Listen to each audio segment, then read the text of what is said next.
Reggae artist Jacure recently announced that he is in the final stages of his new album titled Undeniable.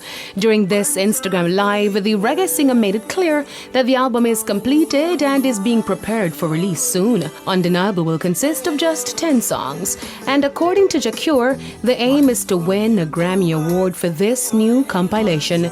During the live video, Jacure hosted a small listening event with a few of his friends and family.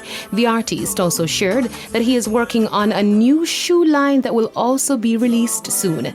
Jacure did not disclose any more information about the album, but promised that upon release he will be breaking loose. Undeniable follows Jacure's 2019 release, Royal Soldier.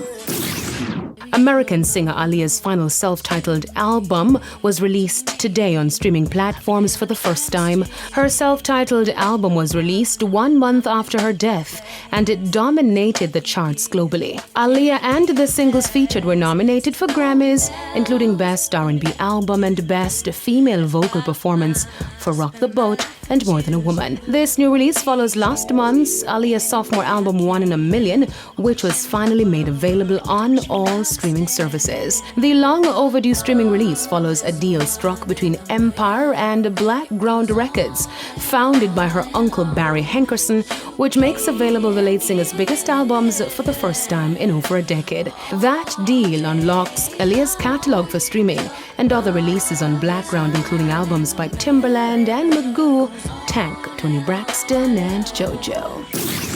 Chadwick Boseman's alma mater, Howard University, has officially renamed a building in his honor.